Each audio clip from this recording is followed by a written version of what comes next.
Carrie never stopped being a fascination because there is so much to think about, and all of the things that there are to think about were dismissed by critics as nonsense, ridiculous bullshit. And that's sort of where my journey of understanding began. And I'm still on it because it's so dense how much is going on in Terry Hand's production. Hi, welcome back to the Ivory Tower Boiler Room. This is a first of many. This is the first time I'm actually in a location of, I'll call it Broadway musical memorabilia. So if you're watching the video, that's a plug for our Patreon, patreon.com/Ivory Tower Boiler Room to watch this video interview. You're going to see already who I'm with and what's behind us. But I am so excited to be joined by a queer artist, Kennedy Center honoree, a screenwriter, playwright, and director, Mr. Erik Champney. Hello, how you doing? What's going on? Yes, this is Erik. So I'm doing this very a la Hollywood Reporter style. So I'm holding a microphone. I'll make sure that Erik, he grabs it when he needs to. But first, I met Erik through everything Carrie the Musical. So if you're watching right now, there is Carrie the Master Cup behind us, this beautiful poster. And we're going to talk about Carrie the Musical and why Erik created this master cut and how long Carrie the Musical has been in his life and his background. So yeah, let's start with that, Erik. When did you first find Carrie the Musical and start to become mesmerized by it? I'll take the microphone from you. My first experience with Carrie was in a Borders bookstore, and I was looking through Stephen King's stuff and came upon the Carrie book, and I noticed that it was a different spine than what I'd seen elsewhere, and I pulled it out, and it was this logo, and it's the famous abstract logo of the profile with the blood tear coming down, and it was stunning and fascinating. I was like, what in the hell is going on here? And so then I flipped it over, and at the top of the description it said, now an electrifying new musical, and I shoved it back into the bookshelf and said, well, that's stupid. What in the hell is that? Which is it's hysterical, like what I've gone through to obtain copies of that book since then. And as you can see, I've got 4 of them now.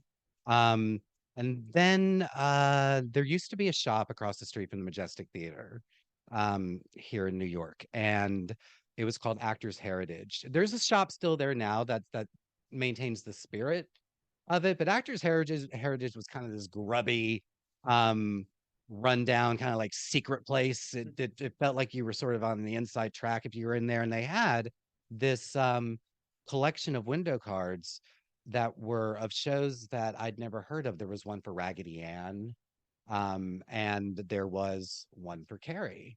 And so yet again, I'm face to face with this this logo. And um, and so that's how I acquired my first Carrie window card. Um, and I wanted to know. So I this was like, it was long gone by that point. And so I started to do the research that I could at the time. So I started looking at reviews in Time Magazine and Newsweek and whatnot, and reading these mortifying opinions of a show that to me sounded absolutely fascinating. And then, of course, there's Ken Mandelbaum's book, Not Since Carrie, which people call the Bible of flop musicals. And that is a book filled with editorializing, as is his right as an author.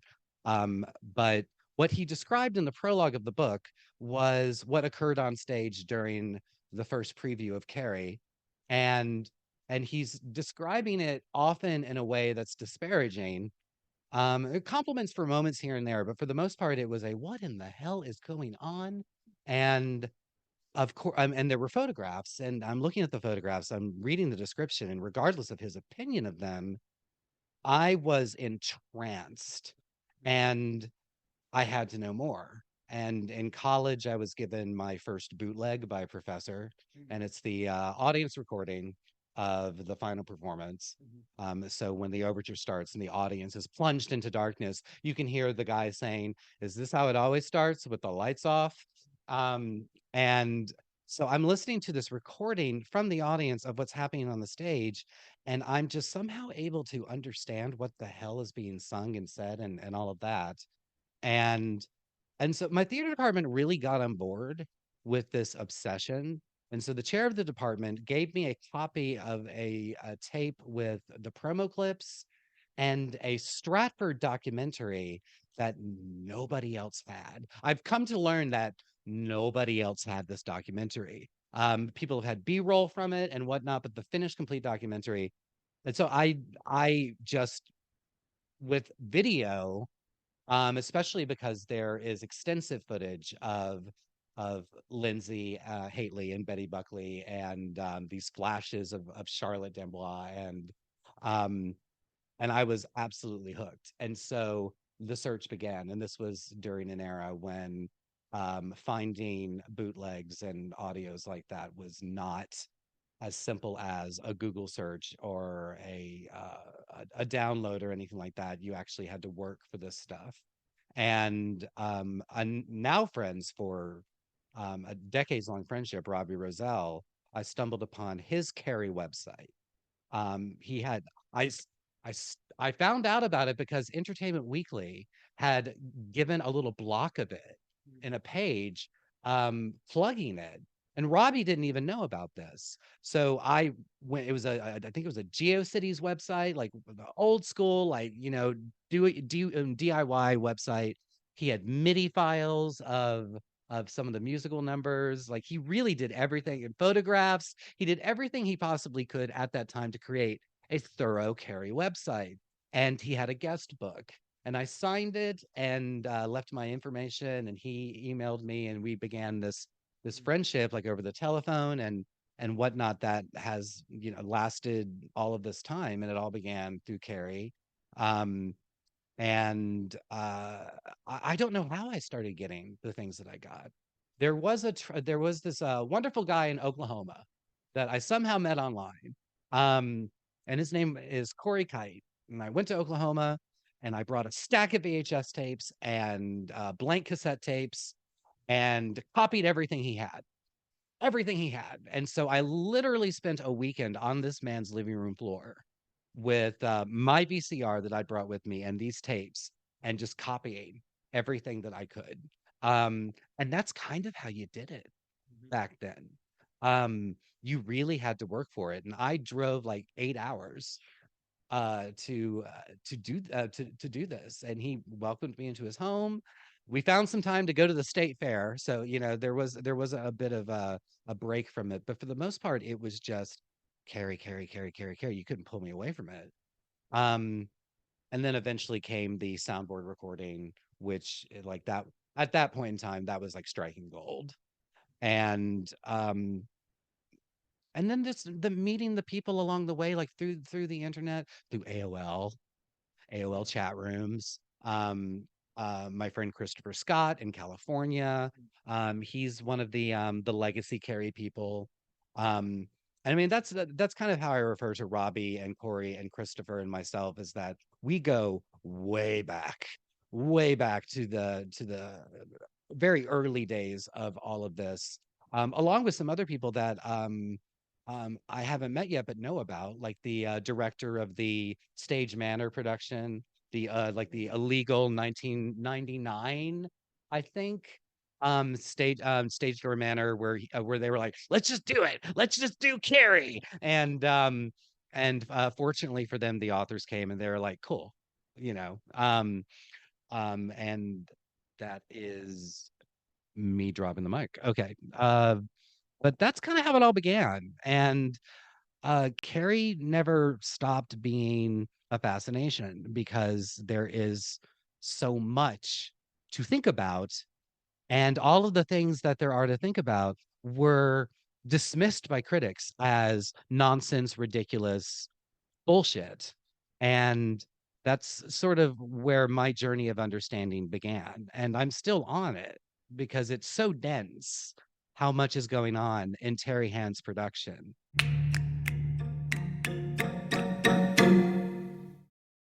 Your brain needs support, and new Ollie Brainy Chews are a delightful way to take care of your cognitive health.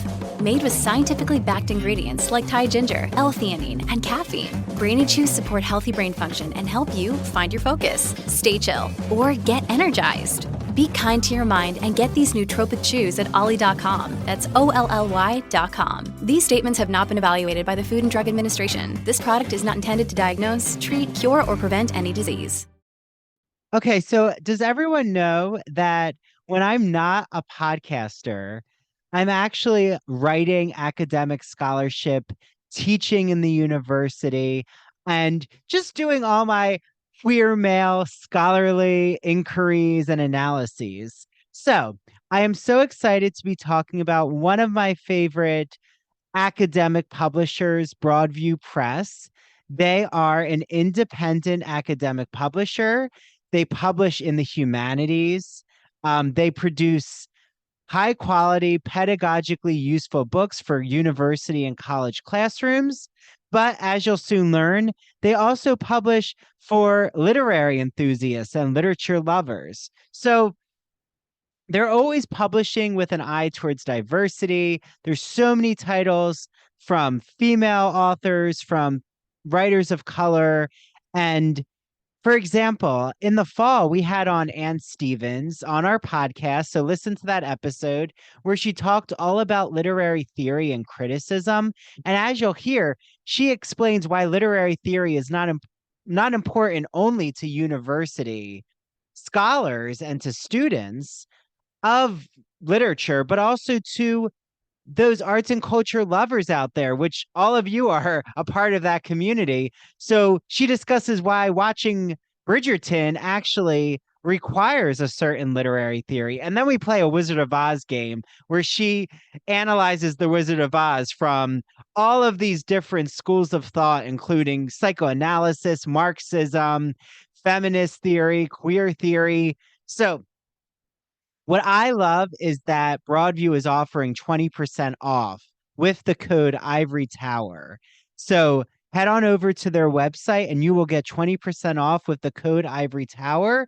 And if you haven't listened to our most recent episode with Jeffrey Weinstock, who wrote Pop Culture for Beginners, yes, the first ever university analysis of pop culture, which is really resonating with me since you all know I'm a huge Real Housewives fan, but also he wrote the Mad Scientist Guide to Composition. So I know so many of you out there teach composition or need more writing tips. Jeffrey Weinstock just came on the podcast. Listen to our interview with him. And again, 20% off all Broadview Press texts. Use the code Ivory Tower. Head over to their website. The link is in our episode notes. Enjoy your reading.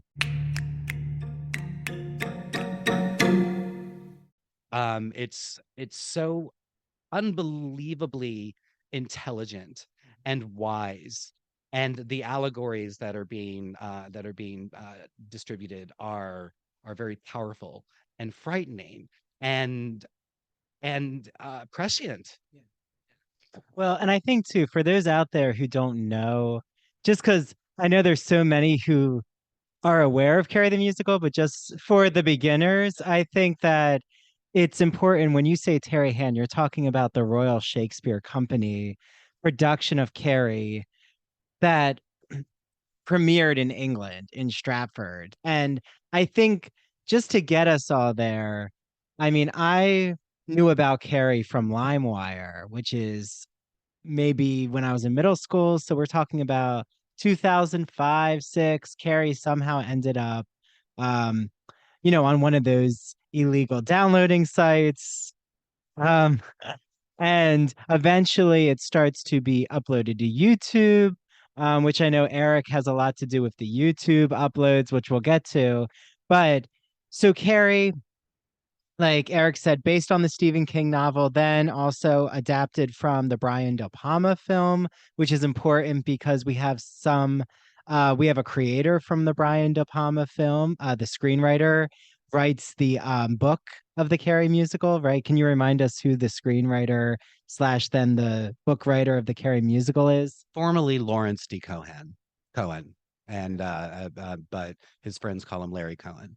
Yeah. So we have Larry Cohen writing the book for the Carrie musical, and then we have Michael Gore and Dean Pitchford doing music lyrics.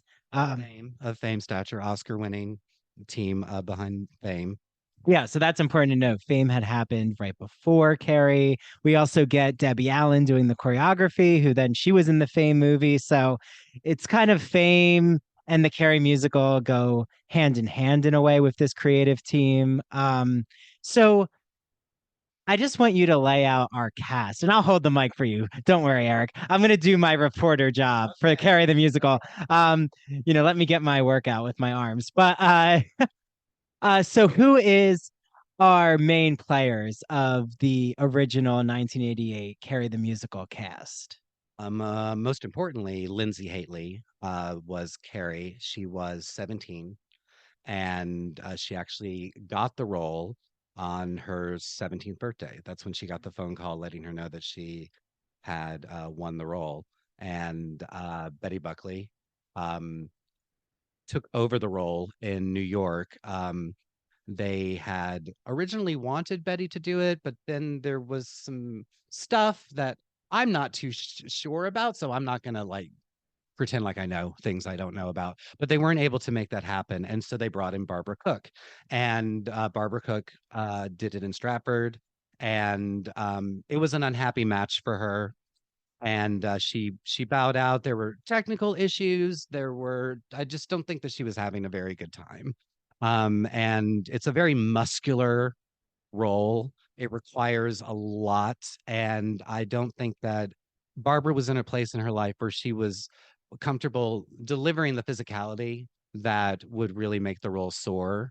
Although her voice is spectacular. So any recording that you can hear of Barbara singing Carrie is magnificent. She sang it so well, but it's such a different experience listening to her singing it versus Betty singing it, because Barbara is singing with her operatic magnificence. Betty is singing in character, in complete sharp razor character, and it's a steely, hard, exquisite voice that can be so sensitive and so elegant and yet so dangerous at the same time. And I think that's one of the reasons why Betty Buckley as a performer is so revered, is because I mean, having seen her live myself and up close and personal with her, um, there is a power that she delivers to the audience that washes over us, that I don't know how to compare it. It's unlike any I've ever known before. It's inherently her own gift. And she is a majesty that cannot be copied. And her matching with Lindsay was something sort of supernatural, because they truly brought out the best in each other. Because Lindsay's performance between Stratford and New York transitioned enormously. In Stratford, she was very meek, and on Broadway, she was very strong. She found strength and character that was unusual to what she had done in Stratford. Yeah.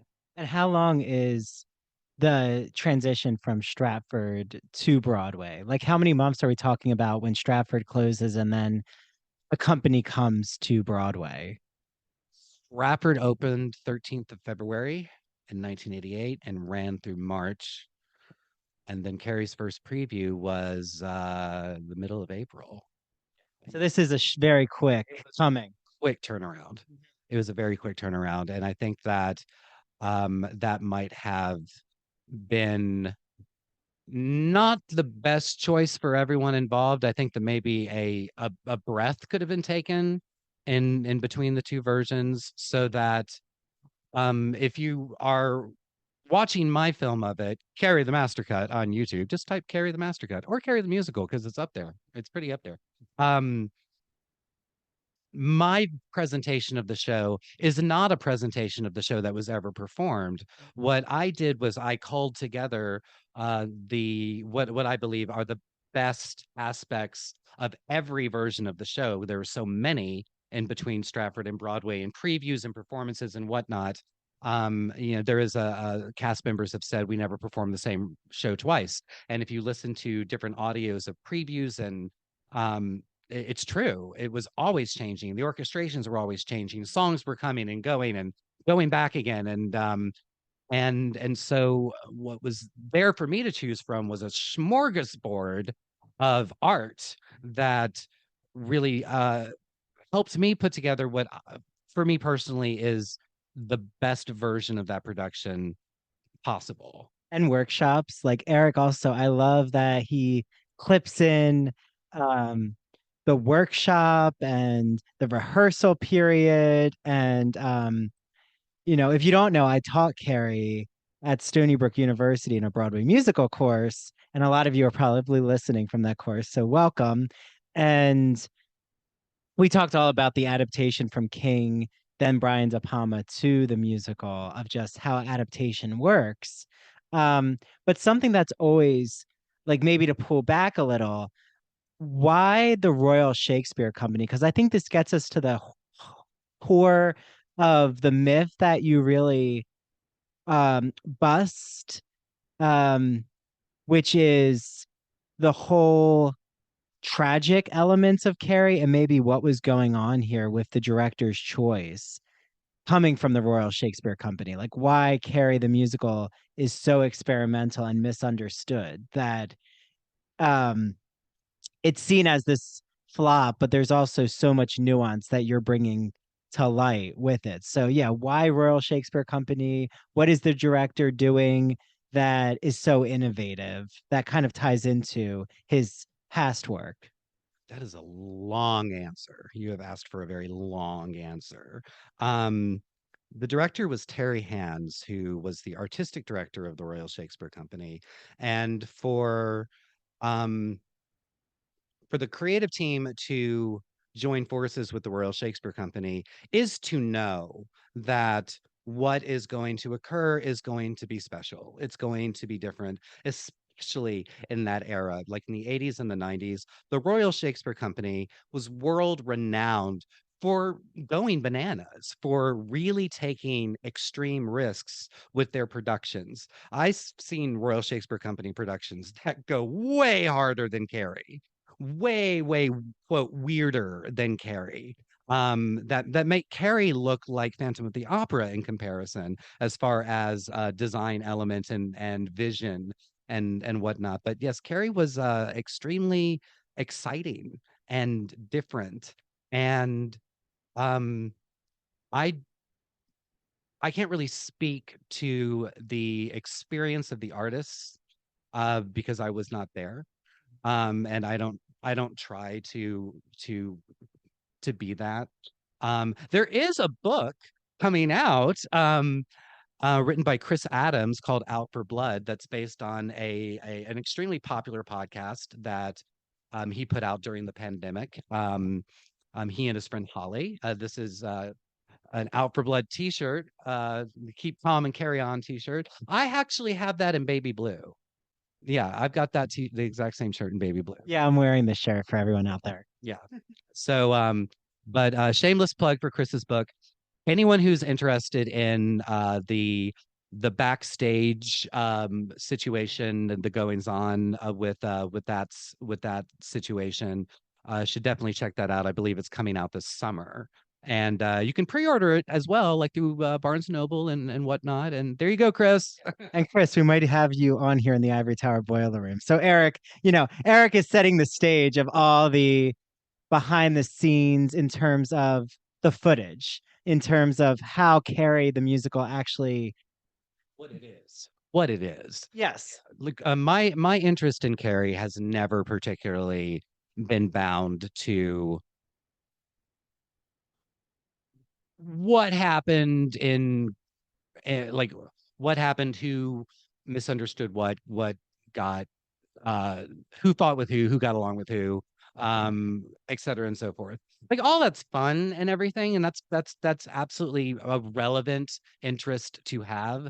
But I find the show so fascinating all by itself that I've always come back no matter what to that. Yeah, you're interested in the narrative and once the orchestra begins and the musical is going on, the actual audience type of perspective. And I think it's important to draw these distinctions because, Erik is coming more from, especially the work he does as a director.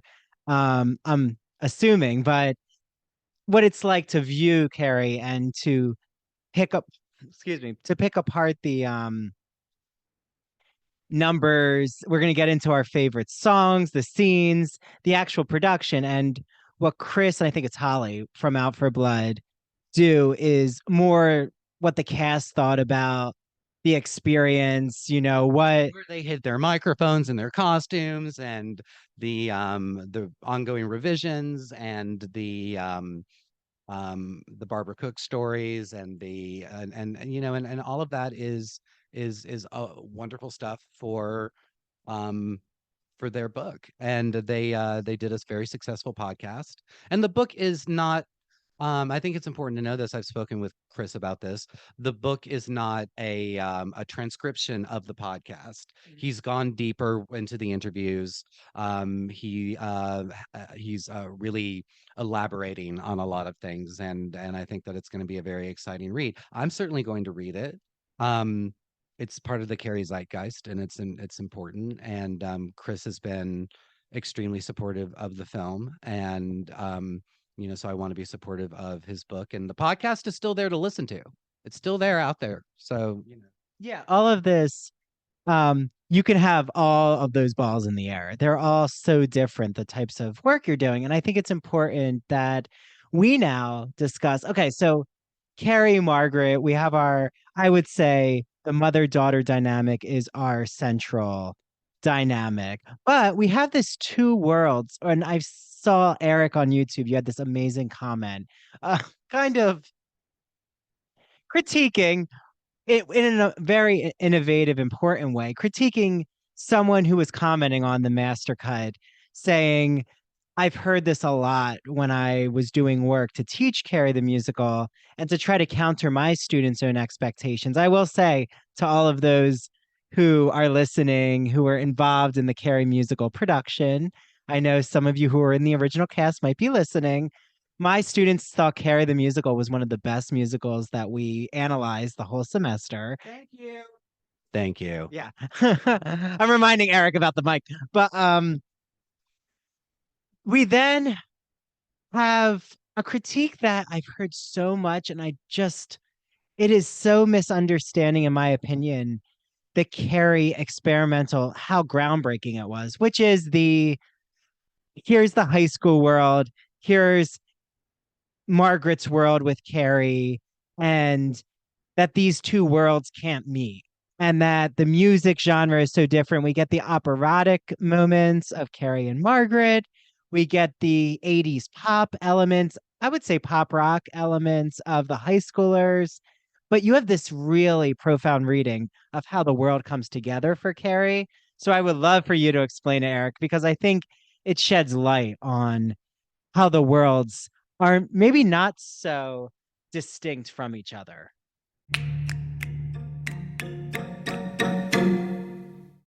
LGBT stories are universal, but each one speaks to the individual heart and soul of the writer telling it. Do you have a story to tell? If so, the Gay and Lesbian Review wants to hear from you. Have you been moved by an LGBT book, film, painting, television show, or other form of media? The GNLR believes in bringing awareness to queer art and artists through reviews, commentary, and thought pieces in which the author relates their personal lives to a particular piece of art, a novel, a movie, or what have you. In addition to the articles published in the print magazine, the GNLR also publishes articles on its blog as well as personal essays on its popular Here's My Story section. This allows people like you to share their own experiences with our readers. To learn more about submitting either to the print or the online edition of the GNLR, visit glreview.org. That's glreview.org, and scroll down to the bottom of the page to find a link to their writer's guidelines. If you have any questions, email stephen.hemrick@glreview.org. The GNLR can't wait to see what you have to say.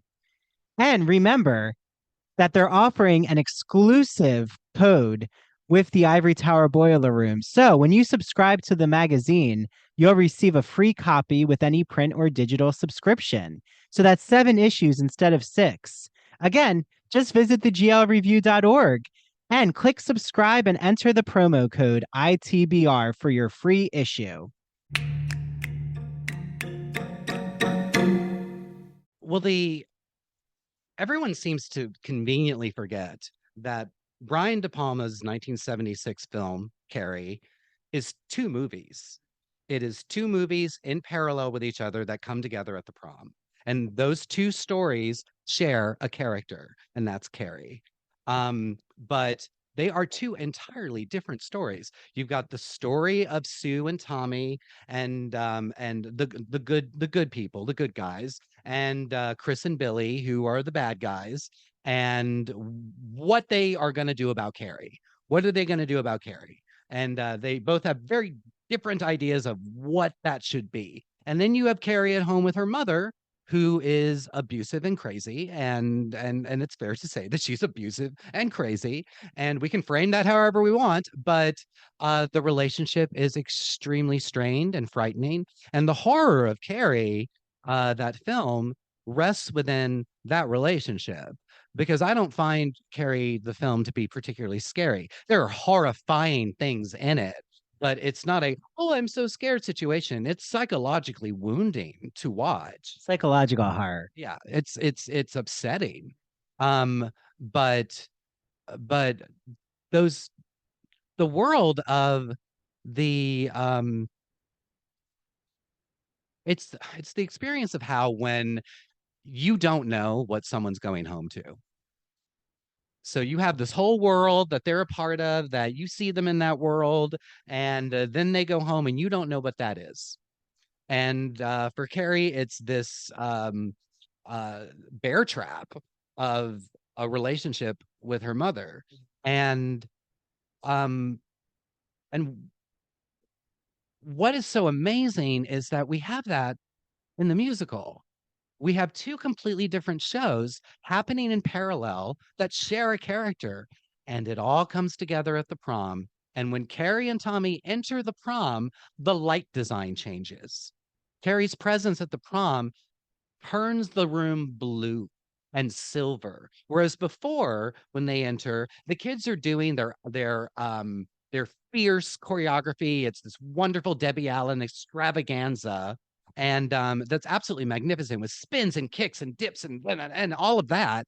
Um, Flips, walkovers. yeah, I mean, just it's absolutely her work in the show is astronomical. Which, if I may, is, I know you don't like to talk about, how someone in the team might have thought about their work, but I do have to say, I really hope Debbie Allen understands the profound work she did with this musical's choreography, because so many have critiqued her so unfairly, and that upsets me because I feel like she doesn't talk about it because of the critiques. The It's been very interesting during this time. I mean, we'll get to this, what I've learned from people directly involved with the production, and their relationship with it through the 3 decades that it's existed, where it began, in the journey, and where it is now, because it's fascinating. But what's really important to remember is that you can tell 2 stories at the same time that are directly connected with each other. It happens in cinema all the time. And the what I find really exciting about Carrie is that you just don't know what you're getting next.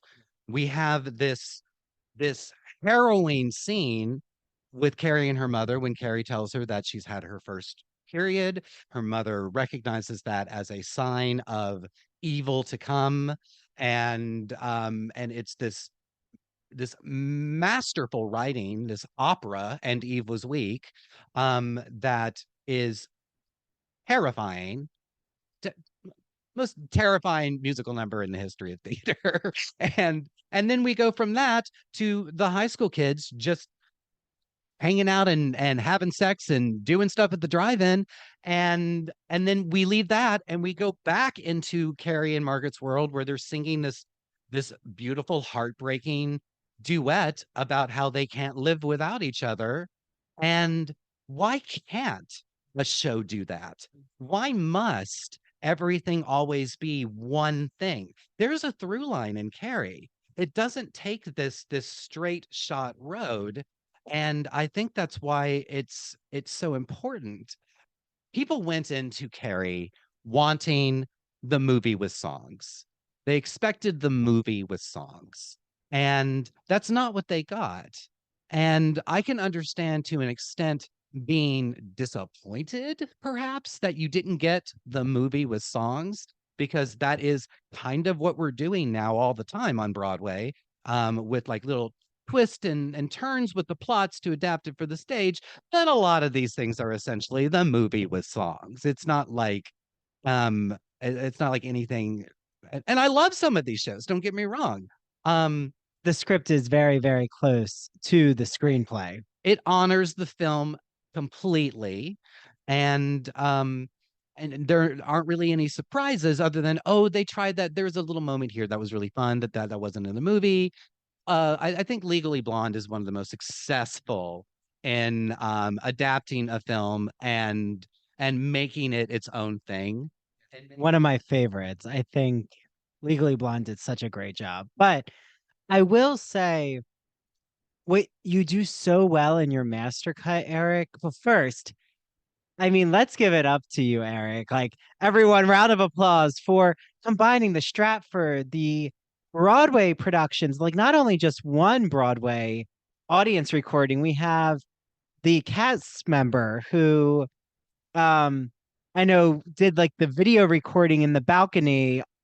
It That was Scott Wise's video. Yeah, Scott Wise's video that cuts out at the end of Act 1 just because the battery runs out. But you have so much that you compile with the audio that it is so powerful. And the audience, it's so important that you put the reaction from the audience, because they are applauding. Like, this is not an audience, in my opinion, from every recording I've heard.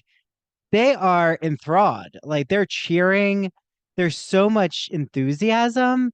So the criticism that it wasn't well received is not true at all. It's actually the opposite. I remember reading the audience actually, when they learned that it was closing, tickets were really hard to get. Like, they were becoming sold out. Well, this is the traumatizing thing, is nobody knew it was closing until closing day. And so the cast arrived at the Virginia Theater to a closing notice, and that was their notification. And I will go into the underground stuff with this. Friedrich Kurz, the lead producer who had joined forces with the Royal Shakespeare Company to bring it to Broadway, read the New York Times review and chickened out and closed it. And that's that. It didn't close because people weren't coming. People were coming. And in 1988, people were coming because of word of mouth. That's incredible. And the marketing campaign for the show was fantastic, but people were coming because people were calling people and saying, you've got to go, you've got to go, you've got to go. And people went. And you can hear in all of these bootleg recordings from the audience what they're doing. And it's wild. It's wild. They're completely and totally committed to it. And it starts to become, what I love is this Rocky Horror Picture Show type cult following of, oh, it's the pig number, like referencing Out for Blood. Like, they know so well, like you've said, Erik, this word of mouth, they even know what to expect musically. saying, okay, this is the number that's next. Oh, okay, this is what we're ready to see. And so um enthralled, so ready. There's a lot of audience participation in the musical, almost a call and response of, I would say, because of the bullying narrative and this trauma that Carrie is facing. It's so um this antiquity feeling. I think that's where the ancient Greek tragedy comes in, of something that is so universally felt by the audience. And that to me is like an Oedipus, like a um Antigone in a way too. And it is a Greek tragedy. I know sometimes I've heard Terry Hand describe it as it's Cinderella turned on its head. But the vision was Greek tragedy. And if you look at King's novel, it is a Greek tragedy. All the elements are there. It begs for it. Um and so that's what we got. And oh boy, did we. Yeah, and I do remember seeing footage of King coming to the premiere, loving it. Yeah, I think there's a lot. Stephen King said that he really liked it for all the reasons that Frank Rich hated it. Wait, and who is Frank Rich for everyone? Rich was the critic for the New York Times. They called him the butcher of Broadway. And that was during an era where a New York Times review could close a show. But his review for Phantom of the Opera was decimating. It was horrible. And well, I mean, here we are. It's 35 years? It's 35 years for Phantom of the Opera. Well, the month that this has come out, it might have closed on Broadway, but so R.I.P. Phantom, and I guess Spring Way for Bad Cinderella, which I don't want to get into, but break a leg, everyone. Um, so okay, we have Carrie, we have Margaret, then we have it all comes from that overture. I mean, I just love to imagine the Virginia Theater, now the August Wilson, where if you've seen Jersey Boys, Mean Girls, Erik already brought that up. Funny Girls in there now. It was a black box theater. They had painted all the walls black, which I'm just trying to picture every time I'm in there. And you get this such a powerful overture, and the lights black out. You can't see anything from the audience, and you can hear their reaction when you watch Erik's master cut. I love that reaction. And then all of a sudden, you get this really powerful rock beat, and you get the gym class, aerobic class gone wild, the most energetic dance number I've ever seen in an opening. And Charlotte D'Amboise, amazing just choreography. And Charlotte has reached out. Thank you, Charlotte, saying she doesn't even know how she got through the dancing because it was so powerful and exhausting. And they're belting, and they don't even have any singers supporting them backstage. Like the women are all in Stratford. Oh, they did in Stratford, but they cut that. Okay. So they did in Stratford. Then in New York, they had to fully belt out without any backup singers backstage. So I think it's so intriguing though, because we have such powerful choreography every time the high schoolers come in, whether it's Chris Billy, whether it's Sue and Tommy. So just from your own experience seeing it so much, what do you think happens with such intense choreography? Like, how does that, in your opinion, Erik, tie into the theme of what's going on? Well, let's take it back a minute to the black theater, the blackened theater. That's a callback to what Richard Wagner did. He did not like the elitist function of a theater in which the peasants were on the ground having to look up at the people in the boxes and whatnot. And he did not like for there to be distractions from the art. You will look at the art. And so he would paint the theater black, and he would rake the audience, so everyone had to sit in the same area, and there would be a wall covering the stage, and just like Carrie, the wall would rise up, and that was it. And that's all you could see, was just what was happening on the stage. And Wagner began that, and Terry Hands adopted it, so that all you can see is the show. You're not looking around at you're not distracted by these, especially in Wagner's era, like the opera houses were so ornate. There was all of this stuff. There was all this pretty stuff. And he didn't want anyone looking at that. He didn't want anyone distracted by that. And so he formed it so that the only focal point could be the show itself. And so we begin with that.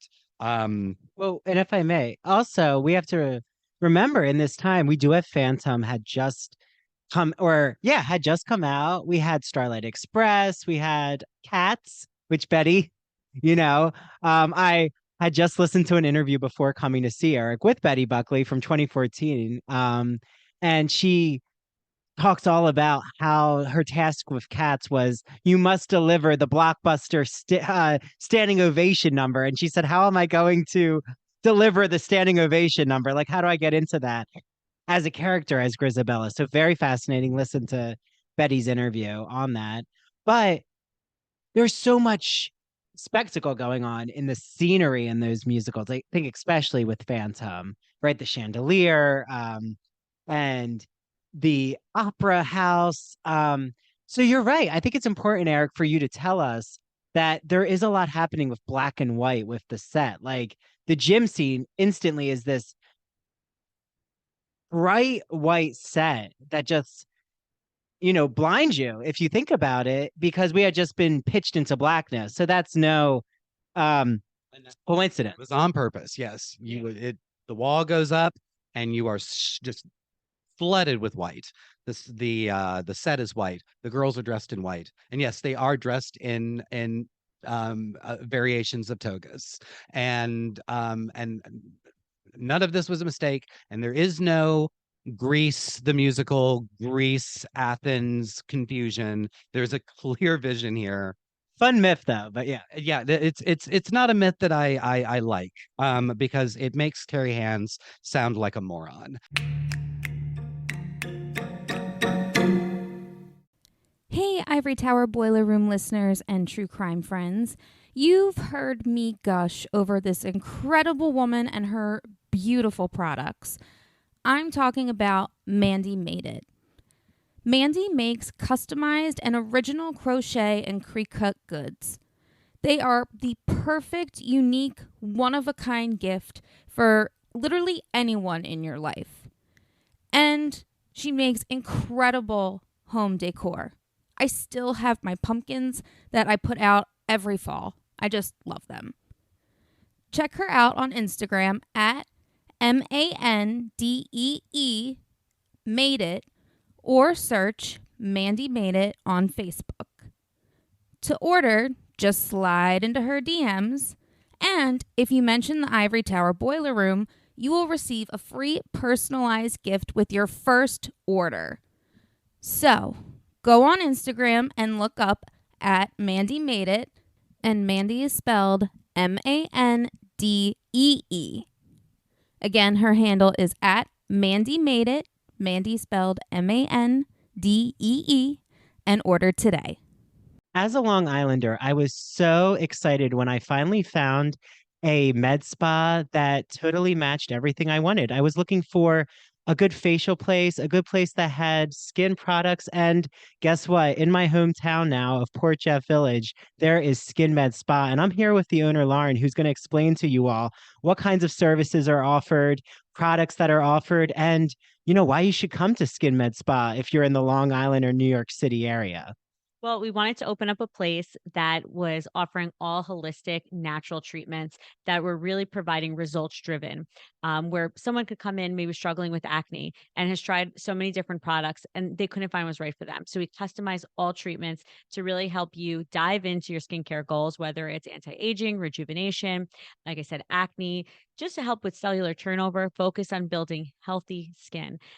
We have 2 locations. We have Skin Med Spa and Body right here in Port Jeff Village. And again, we focus on all natural plant-based skincare. We'll help you design a good custom skincare line for you, and we'll help you find the right treatments, whatever your skin needs. Yeah, so Lauren and Sarah, they know that I get butt cupping here. I get hydrofacials with Rosie. I get jet peel facials with Lauren. Everything here is so wonderfully curated, like Lauren said. And there's just any kind of product. Oh, I know. There's now laser hair removal. I mean, there's always a new product being offered. So everyone out there who's listening, if they want to come to Skin Med Spa in Port Jeff Village, how can they find you and get in touch? We're really active on social media. So at Skin Med Spa PJ on Instagram, that's the best way you could probably find us because we really try to post daily updates of our clients and who's coming in and the treatments that we're doing. And of course, on our website, there's always links on how to book an appointment. But everything we do when you call us, that's always the best way. We answer the phone and we'll talk forever and help you find whatever is perfect for you. Okay, well, hopefully Lauren gets to meet you all. Say that you heard Skin Med Spa's ad on the Ivory Tower Boiler Room, and maybe I'll see you all here. Okay. Good. Bye. Thank you. And then on top of that, who in their right mind wants the teenager stuff in Carrie to resemble Grease? How does that make any sense? Well, and Grease is so campy and is a parody of the 50s. So, Yes, I don't understand. I like it. It just the myth doesn't make anyone that story doesn't make anyone look good. I will say though, what I love is within our opening number that Erik, you include so much of, and I mean, it's so great that it exists, but of the Stratford dress rehearsal where we can see Darlene Love, shout out to Darlene Love. I love her part as the gym teacher. Miss Gardner. I always get confused because there's like different names for each Carrie adaptation, but that for Miss Gardner, she has like the workout outfit on in the dress rehearsal, and so do all. Like Charlotte is in a Cats sweatshirt because she was in the Cats production. So You'll see in the there's home video, but like the thing about Carrie that's so unbelievable is how much footage exists from it. There's the documentary footage, extensive documentary footage. There's Kenny's home movies, Kenny Linden's home videos, and then there's the house camera for Stratford. There's Scott Wise's video of Act One on Broadway. There's more footage of Carrie than exists of shows from that era that ran for 5 years, and it's kind of perfect because it worked out well for me. It gave me a lot to work with. yeah. Well, I was gonna say, like, I can't even find footage of Starlight Express or of like to try to find even say, footage from Applause with Lauren Bacall. That wasn't Good luck. Good luck. yeah, like There's the TV variation of it. You can watch that. yeah, but not the live production. And I think that's so important that how archived Carrie is as a musical is so interesting and lets it live on in this cult way, which I think is fascinating. But okay, so we have our I want to talk about okay, so in relationship to it's constantly being called the high school kids. There is no high school in Terry Hand's Carrie. That's not a thing. There is a school system, and it's a system of education in a gymnasium school. And no, in ancient Greece, a gymnasium school was a necessity for participation in Greek culture. It's where they trained warriors to fight, and it was also to battle, and it was also rooms for study and philosophical discussion. And so, what's interesting about Carrie that takes place in this white box that does things and transforms and etc. But I mean, at its base, it's a gymnasium, and Carrie, that production, is a philosophical discussion occurring in a gymnasium. And that's what's really hot.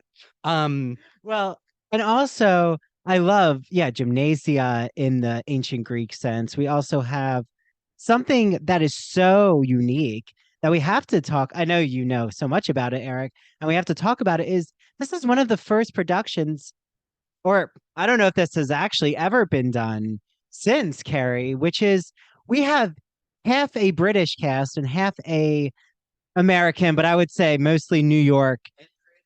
And creative team, and we had Ralph Koltai doing the scenic design, the great Ralph Koltai, and Terry Hands directing, and then the The authors are American, Debbie Allen was American, and then the cast was split down the middle, 50-50 English and American. And it had never been done before.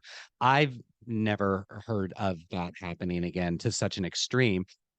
People have come over across the pond to reprise roles that they originated on the West End and such, but to actually like to the extreme of half the cast is American and half the cast is English is amazing. It's an amazing unity, and it's a powerful choice, and it's kind of incredible that they made it happen. 'Cause equity is kind of it's kind of a tough cookie to get around. Yeah, well, and also they had to find housing for half the cast when it was in Stratford. Well, in Stratford, I think they all had to find housing, but just because it wasn't, it's not exactly close to London. But what is it, like 60 miles or? It's a little bit of a trip. Yeah, yeah. Yeah. It's I mean it's doable, but yeah. But and then something that I've always loved is how like our bad boy, bad girl pair is they're both from New York City, Charlotte D'Amboise and Jean Anthony Ray. And then the goody two shoe they kind of become the angels. And then Charlotte and Jean are more the devil pair. So, and Paul. Yeah. Paul Jangle. Yeah, Sally Ann and Paul Jangle are British. So very interesting how even the pairs are split down the middle. Yeah, that is fascinating. Um and fun. And stuff like that is just really exciting and fun and adventurous as far as putting a show together and deciding who goes where and who goes with what and who's paired with who. Um and but it makes sense for Chris and Billy to be played by Americans because they're the wild ones, and the more subdued ones are Tommy and Sue. And and even in I will jump to the backstage thing. Like there was this initial like culture shock that both sides had, where the Brits are subdued and calm, and Americans are wacky nutty, and they had to find a common ground with each other for how to work with each other, which they did, as proven. Because that you wouldn't it doesn't cross your mind for a second who's from where, what's from who when you're watching the show, because it's all so cohesively bound together. But uh the thing about the gym and in and all of that is that there is a sexual maturity that is being fostered amongst the tribe of women in that song. They are being prepared. Um and um and Carrie can't participate in this just because she's pure. And then she menstruates. And that is the beginning of an evolution for her. And it's an awakening. And and from that awakening, she not only longs to be seen, she longs to be revered. She's feeling something that surpasses whatever this is that she's used to looking at from the sideline. I mean, it's in the language, it's in the lyrics. Everybody will be jealous of Carrie. I am the sound of distant thunder, the color of flame. These are proclamations of greatness. And what's going on deep in me? There's someone new where I used to be. She's feeling something, and the power that she possesses in the production is not bound to telekinesis. Which is a critique because I will agree the telekinesis elements are if you didn't know what's happening, you're saying it's beyond the telekinesis, but it is difficult to tell what her power is. But I love what you're saying, Eric, because it kind of counters the okay, but where's her telekinetic abilities? Like we need to spell this out on the stage because she's a prophetess in a way, is kind of what your reading and interpretation is. That it's not just she can move the objects. No, and I think that's boring, and and I think it creates all of these stage problems and etc. that I don't think have ever. I think that the closest one who's ever really mastered the telekinetic idea is Brady Schwend with Carrie at the La Mirada and then the Killer Experience in L.A. He did wonderful things where Carrie was moving her arms and the seats in the audience were moving and things like that, where he really drove the telekinesis home in a way that I don't think that's ever been done before or since. And that production is hailed as probably the finest and most successful of every production of the revival version. But we're talking about 1988. Yeah, and I know Eric, um, did you see the off-Broadway revival? I think it was 2012. Was that? 25. Because I did see that too. So, um, yeah, we're not going to dig into 2012, but very different. We don't have we have in, but it's not a dance number. It's actually the men are in it too. It's an angst number and the Spring Awakening-ish. it harkens to it. It harkens. But we don't get high choreography. We actually don't get a lot of choreography at all, in terms of dancing. Um, and we have some added numbers, but okay. All of that I think is to say we haven't had a production of 1988's orchestrations and all of the numbers since it closed, right? Like, I mean, you're saying the stage room manor, but in terms of a production off Broadway or anywhere. No, they the authors felt the way they felt, and I think that they know they could have made a lot of money had they licensed a there's so many versions of it, but had they licensed a version of it, they're well aware that they could have profited greatly from that, but they didn't want to do that, and they did what they felt was necessary to complete their journey with the show, and that created the 2012 revival. And as an author, as somebody who understands what it feels like to have not particular maybe I this production did not achieve my original intention, or this version, this writing, this whatever, um I'm happy they got what they felt that they wanted the show to be. And and good on them. And it's a wonderful opportunity that they were given to have a first class production with an incredible cast. They had Marin in it. Maren Maisie was Margaret. Marin Maisie was, God rest her soul. And it it it was a new show. It was a new show. It was not this. And um which is exactly it was exactly what they wanted. They didn't want it to be this. But that is the version that's licensed and done to exhaustion all over the place. And people were hungry for Carrie, and now they can do Carrie. And it's not this version of it, but it is the version that the authors sanction, and God And bless them. yeah, and I would say a version that also the 2012 version is much more doable in colleges. I've seen so many now college YouTubes come up of Carrie that High schools do it. yes, that I think the 1988 definitely with the intense choreography, with some of the more it would not be a college, high school as doable to try to execute all of that. Just like I don't even think the Phantom of the Opera is licensed. Are you able to license Phantom of the Opera now? For colleges can license it, but that's it. Yeah. So, okay, we got into a lot. I think though we should transition into a part that I'm so invested in, something that I know Erik you've thought a lot about, which is